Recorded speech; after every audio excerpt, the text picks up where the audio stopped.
But what do you want to cheers to today, girl? Did you learn anything or something that you want to work on? What do you want to cheers to? Let me get my little glass of water. Well, let's cheers to teachers, because what this caller let me know when she mentioned that it wasn't something done in her childhood, in her life, to have that sort of emotion and that sort of care.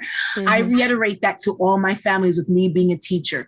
People still tend to underestimate how much children pick up, how much knowledge children know. They're like, oh, well, they're just a baby.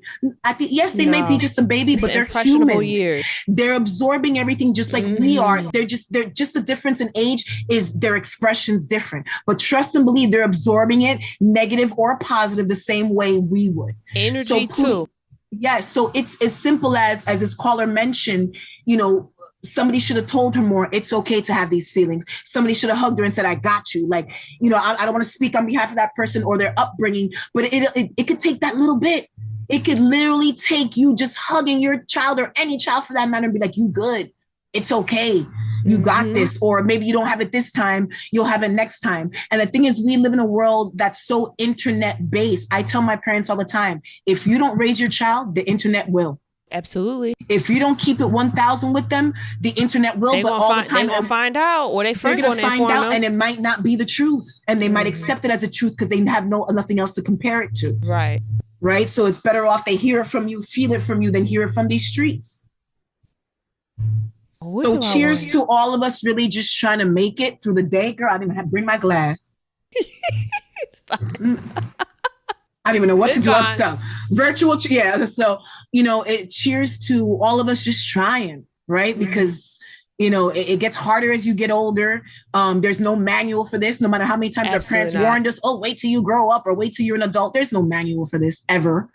And then, of course, it becomes even harder once you do become a parent. You want to leave a good human being behind, right? So shout out to the parents doing it.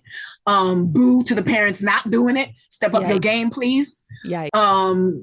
And just shout out to all us women. I'm saying, we've stepped up our game these past couple of years. Well, we're in the workforce now. Like you mentioned, your friend, some of us are the head of household. Now we're filling out our taxes that we're the head of household. You feel me? So shout out to those women. Continue doing you. And, shout out to us who are not going to be silenced to talk about these sort of topics that, we are not catering to what the internet says as in terms of the falsehood that we should live in. It's okay to grieve. We all have grief. It's okay to wallow in that grief if you need to for however long you need to. Cry, scream, pull hair, do what you got to do. It's okay. Don't let the internet tell you got to be phony and smile and do this and do that. Be you. Only through that.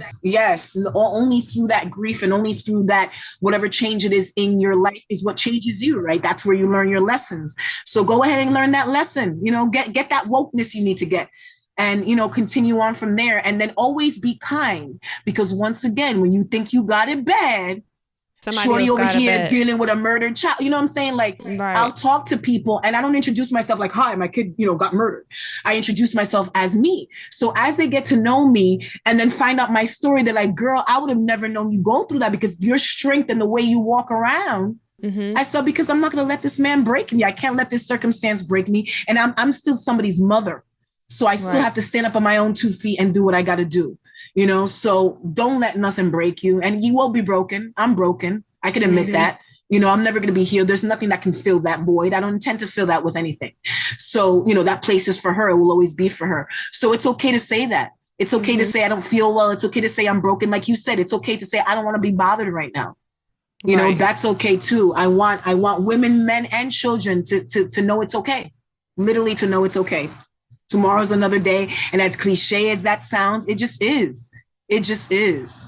We watch these videos online. I tell my kids all the time, when it comes to the book reports, here you are being lazy with a book report, but I could Google 3 people that unfortunately under whatever circumstances are missing limbs, and they're driving their cars, putting on their makeup. You've seen them girls putting on their makeup, cooking their food. No excuses. No excuses. No excuses. So if anything, the takeaway today should be no excuses. Get up and do what you got to do. When it comes to grief, that also shines a light on who is really there, who's not. Take that information, store it, and keep it going.